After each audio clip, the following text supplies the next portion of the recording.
Hello, and welcome to the Joy of CX. I'm David Cox, and today I'm incredibly fortunate to have Gareth Abel with me. Hello, Gareth. Hi, David. How's it going? Good. I've had the pleasure of working with Gareth on a few projects now, and to be honest, it's always been an experience that's been profoundly stimulating and has always challenged me to explore different perspectives and ideas. Gareth's a CMO that has an incredibly rich background in marketing that's taken him all over the world and has led him to develop some really profound ideas on the role of marketing in contributing to and driving profitability in consumer businesses.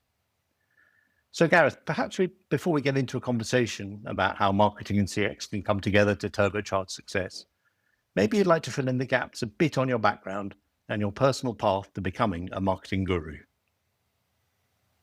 Thanks, David. It's great to connect today.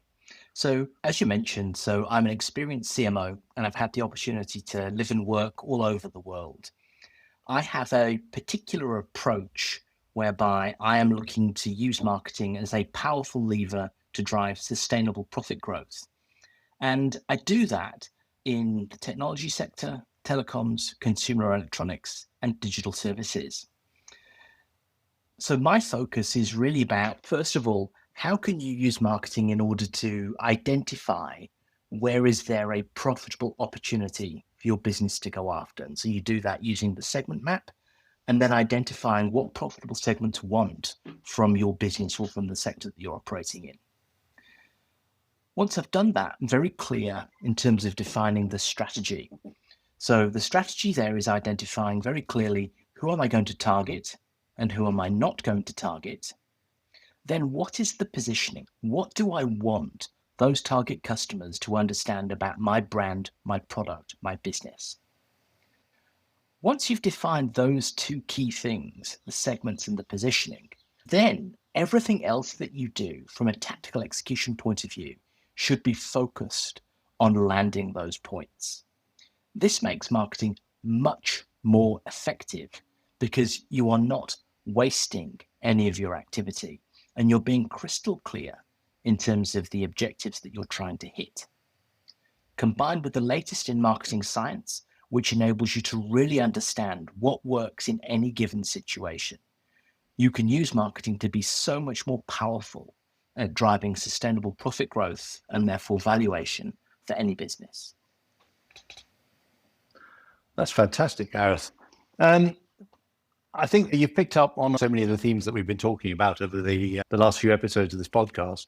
Perhaps it would be good if you could go into a little bit more detail on the framework that I know you put together, the kind of tools and techniques, so that we can start to see how some of the ways that we talked about driving customer experience transformation and from looking at that from a marketing perspective, how those two things start to fit together. So maybe if you could just take us into a little bit more detail on your kind of patented framework that you've been using and working on over these years. Sure. So thanks, David. So the playbook that I've built is a output of my own experience, having done lots of different things in different places and different situations. So I've built a playbook which I know is effective. It's complemented by the recent exec education I've done in marketing in order to make sure that I'm completely up to date on the latest in marketing thinking. And off the back of that, my own independent research into the availability of the marketing science, which kind of proves what's effective in any given situation. So to go into a bit more detail on the playbook itself, first of all, you've really got to get that concept of market and customer orientation into your business. So it can be very challenging for organizations to grow profitably if they have only a revenue focus or a product focus. And that is a real challenge. So I bring a marketing and customer oriented approach by building that segment map and the understanding of exactly what drives the different segments, what they are looking for, and indeed how they are valued. You've got to make sure that the work you are doing is coupled with a commercial outcome at the end of it. So you need to build that upfront as part of the diagnosis.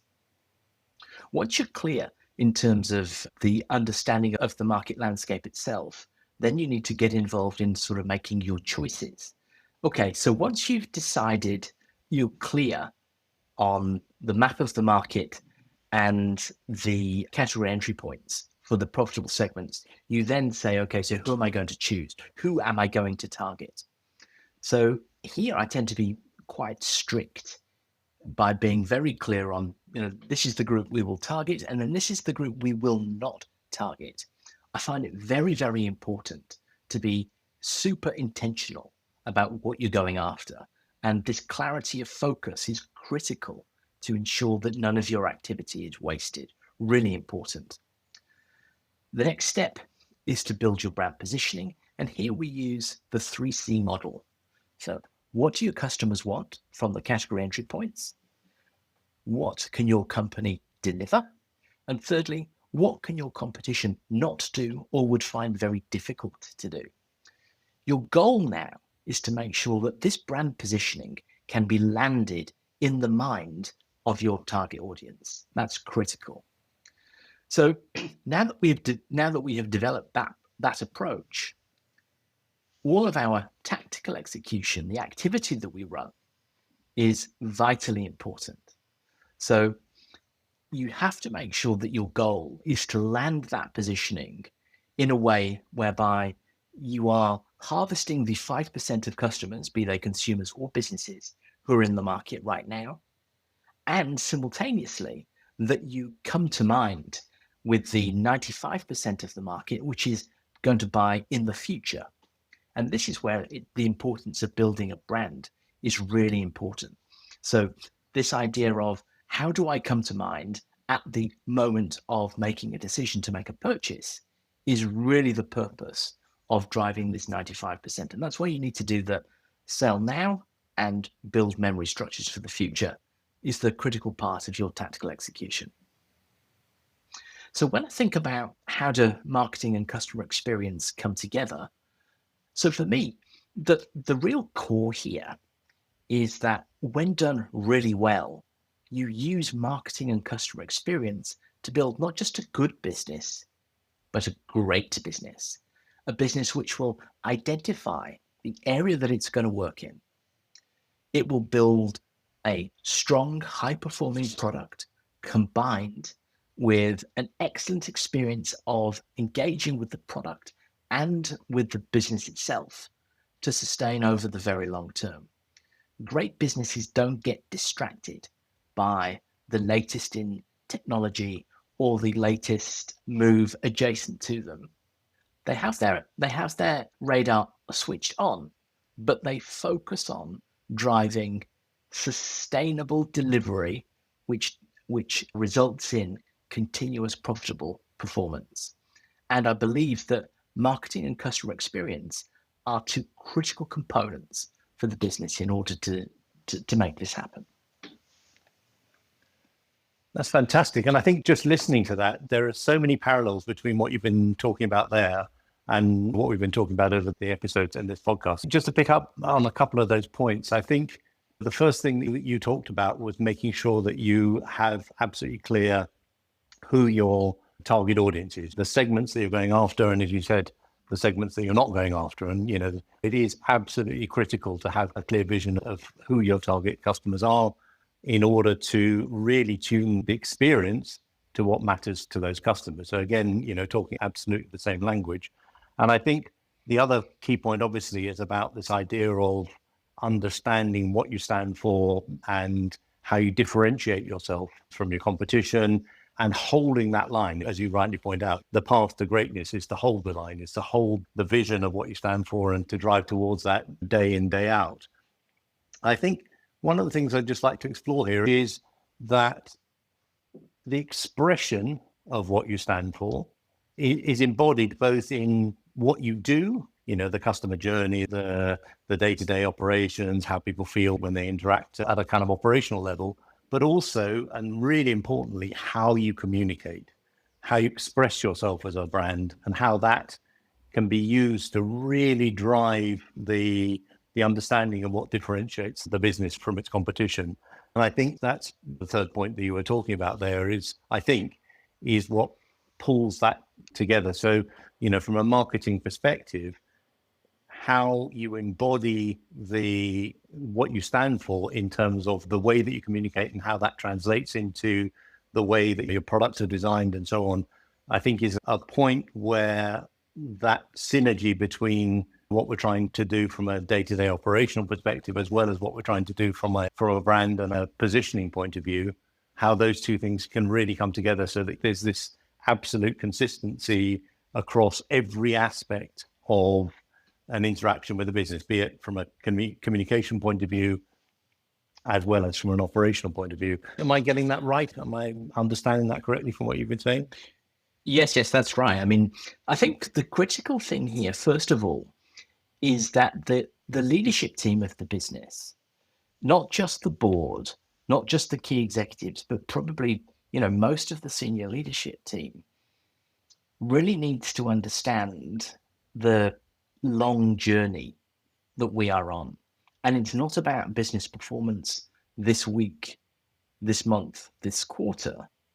It's about really trying to understand that we're on a very long-term sustainable journey. So increasingly, you can see that senior executives are incentivized with long-term incentive plans, deferring a proportion of their bonuses into stock that will vest over 3 or 5 years. But simultaneously, there remains quite a short-term focus in terms of them delivering business results. And it's well proven that the best way to deliver sustainable long-term success is by focusing on the long term and removing the barriers which come from the decisions you make on the very short term. So I think, first of all, an organization needs to get that that's the approach which delivers the highest amount of return commercially and indeed in terms of, long-term satisfaction for your customers if you operate like that and you just try to be excellent at it, as opposed to trying to screw another dollar out of the market this week, this month. So once you've got that sort of understanding set, then it really is thinking about, okay, so I have removed the barriers to doing just the right thing for the long term. And you can really focus cleanly on, okay, how do I ensure that I maximize the benefit that you get from using my product or service? How can I make sure that the experience which customers have in dealing with me are as positive as they can be? This is where we are using the techniques that you've talked about in the earlier episodes, David, where you look at how you assess how customers are feeling about your product, where you are bringing in the feedback directly on a regular basis, that everybody gets to see how customers that you really want are perceiving your product, and you're bringing in their voice and you're using that to continue to iterate what you deliver into the marketplace. When you then move that into a marketing sort of presentation point of view in terms of how you present yourself to the market, it is about long-term consistency. So really being known for something. So, think about some of the most successful brands and products in the world and how they own particular categories. So Heinz is a great example. It owns the tomato ketchup category. It owns the baked bean category. And it takes the lion's share of the volume and the value in each of those because it has sustained for decades and delivers, fantastic commercial results off the back of it. So that very, very long-term approach where you are set up to sustain is absolutely critical to maximize your outcomes as a result. I was just thinking as you were talking there, that long-term approach can only really be successful or can only really come to fruition if you have that absolute clarity right from the beginning that you want to own the baked bean market. The baked bean category is where you exist, what your customers value. And that you've done the research, the thinking, and, established really, really clearly that is the vision that you're driving towards. And I think, it's something that I've been laboring a little over this podcast series, that having absolute clarity on what you stand for, why you exist, and for whom is the absolute necessary precursor to everything else. You can't be making this up as you go along, is what I'm trying to get to. That's absolutely true. There's 2 other additional things that I'd highlight. So, yes, you need to know exactly what you're doing. You need to be clear as a business that that's how you're going to operate. You need to make sure that everybody is on board, that that is the way that we're going to operate. And you need to make sure that your internal behaviors, are working in that way. It's no point saying you're operating in the long term if you scrutinize daily sales figures and ask for drastic corrective actions from day to day. I mean, that doesn't compute. The other one, and this is where it is also at times challenging for businesses, is you also need to make sure that you have the financial runway in place. So quite often drastic changes are made quickly because you are perceived to be off track, some kind of commercial plan that was always looking into a crystal ball and which way is the wind blowing when it was defined. And if you don't achieve that, then it is very common for businesses to throw that approach out and to try something else. You can prevent that by making sure you have the right financial planning in place that will enable you to sustain for the long term. Because it is very difficult for a business to build its reputation instantly. Okay, so we have some hyper growth categories with very different products which have developed over the last few years. If you look at the creation of Facebook, that was a totally different proposition in the marketplace. And so the product was very different to what had been before, and it built quickly. We're seeing that now with some of the AI services, ChatGPT or Perplexity or Claude or whoever like that. These are new propositions which are coming to the market, which are built up quickly. But in many other categories, it takes a long time to build that reputation. And the reputation is built as a combination of how did the product perform? What is the experience of using it? And then what is the brand that's being built around it, which builds that recognition and emotional connection between the customer and that. So you do have to be in a position to recognize that it takes time to do this because your audience is very, very attention poor, and it takes a long time to land a thought and to cement it in their minds. It's fascinating listening to you because the sense that I have from listening to what you're talking about is that the message that you're transmitting is so intertwined with the things that we've been talking about on this podcast. And, it leads me to this view that from the perspective of driving for real greatness, the thing that is so vital is for the marketing practice within a business and the customer experience leadership to be completely and utterly in tune with each other. So, at a very personal level, the CMO and the head of CX need to be almost married to each other and having absolute consistency of vision, of priority and everything in order to really bring all of these aspects of the business together to drive to greatness. Just as I say, the consistency of message of what is really going to drive to success is so aligned between the two that there needs to be concerted effort to make sure that the marketing practice and the customer experience practice are completely and utterly in lockstep and singing from the same hymn sheet. And that appears to be the kind of core message that's coming out of this conversation, is that need to bring all of this together and the benefit that bringing it all together is going to drive in terms of the long-term success of the business. Would you agree with that? So yes, I would, but I think it depends on the people involved, their approach and their experience. So to build this great, sustainable, long-term approach, we need to operate, as you've said.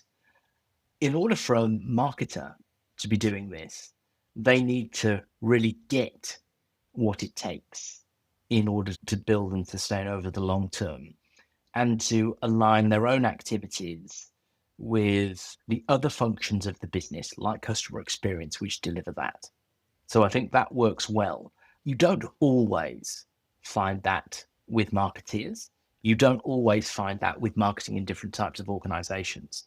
Over the last few years, there's been a dramatic explosion in the focus around performance marketing as different digital channels, which have been predominantly used for performance, although they can also be used for brand building if you manage the messaging and targeting correctly. But there's been a very strong focus on that. And so the concept of organizations which focus very much on growth through performance, they may find it more challenging in order to do that. But businesses like that unless they have a dramatic product advantage, find it very difficult to profitably grow beyond a certain point. And so actually the way that you would solve that midlife crisis for those types of businesses is that you would have to take a longer term, more sustained approach to building your brand, balancing your performance marketing, and of course, simultaneously embracing the benefits that a strong customer experience focus will bring to your business. Yes, it's fascinating you bring that up because I have to confess that talking to you as a marketeer is not necessarily the same as some of the conversations I had with other marketeers in other businesses I've worked with. As you say, the tendency to focus on the short term, on the tactical, on performance marketing to deliver the quarterly targets, et cetera, is what I more commonly come across in businesses.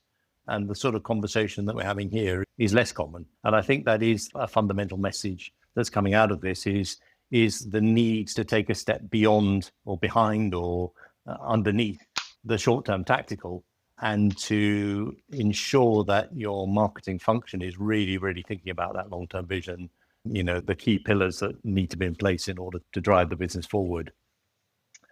Well, what I'd add to that point, David, is that actually the marketing science has proven this. So it's very well known that the point I made before, that only 5% of customers are in the market right now, whether it's 5%, 2% or 10%, the point is it's always a smaller number are buying today and more will be buying at some point in the future. And you have to make sure that you are appealing to future customers as well as to the customers right now. Otherwise, it will always be very expensive to acquire new customers to your business. If you take a month by month, quarter by quarter approach, and actually the evidence also shows that your lifetime value is lower. So it's critical to make sure that you operate in that way. But it also, as I said, you have to ensure that you have the financial runway to be able to do that, which means that you need to be prepared to grow slower and more intentionally until you have built significant levels of brand equity and the critical consideration step on any customer's understanding and then purchase journey. That's critical that you build that component of brand equity so that you are ready to harvest as you have a larger and larger group of profitable customers who are prepared to consider you for whatever their needs are. So just help me to understand this. If that's what the marketing science says, and everything you say makes complete sense to me, why is this so rare? Why is greatness so rare? Why do we not come across this kind of targeted approach? Why do we come across it so rarely? I think there's a combination of the financial constraints that businesses operate under. So, if financing is involved and they have to repay a loan within X period, and the financial providers take a very deep interest in de-risking the return of money to them, then you're always driven to hitting the progressive milestones in terms of financial performance. I think that's one thing. I think the other is that there is so much internal pressure and internal focus within a business. It can be very challenging for organizations and executives to learn and to kind of go back to what they learned when they were at the start of their career or before that at university. And instead of focusing on just doing the job, actually stepping back and saying, okay, so what actually does deliver long-term success, as opposed to how do I manage my way through this month's board meeting or exec review? And, people don't have the time or the willingness to kind of relearn and understand, what is now proven in the market in terms of the approach that is taken. There are very few truly great businesses. I'd recommend that your listeners actually have a read of the From Good to Great book by Jim Collins, which really stands the test of time, as you would expect from a title like that, in terms of businesses that really deliver. Excellent. And I think just to wrap up on this, we said that greatness is rare. It's a rare thing. But is there a particular example that you have in mind of a great company that delivers great customer experience? So the interesting example I would use is probably Etihad, so the airline out of Abu Dhabi. So when I lived there, I had the good fortune to fly very frequently with them. And I found that they delivered on the three critical points that I've been talking about. So the product itself was good. So regardless of the cabin class that I'm in, I always felt that I was safe, I was on time, and I was well looked after. And that was value for money. All of the experience that I had dealing with Etihad, whether it was at the airport, whether it was on board, whether it was online booking, was always super smooth. It was always a well-considered, simple journey that enabled me to do what I needed to swiftly and with a degree of style, which sort of underpinned their premium positioning. And the final point was that they were building their brand over the long term. And so although they were part of the, if you like, the constituent brands that are building Abu Dhabi, it also had its own distinct flavor. And, you know, as a byproduct of that, they were always top of mind when I was looking to make a decision in terms of who I wanted to fly with. Great, wonderful example. So, Gareth, it's been a fascinating conversation as always, and I think, you know, those core messages of the synergies of how CX and marketing absolutely can and need to work in lockstep to deliver that sense of greatness.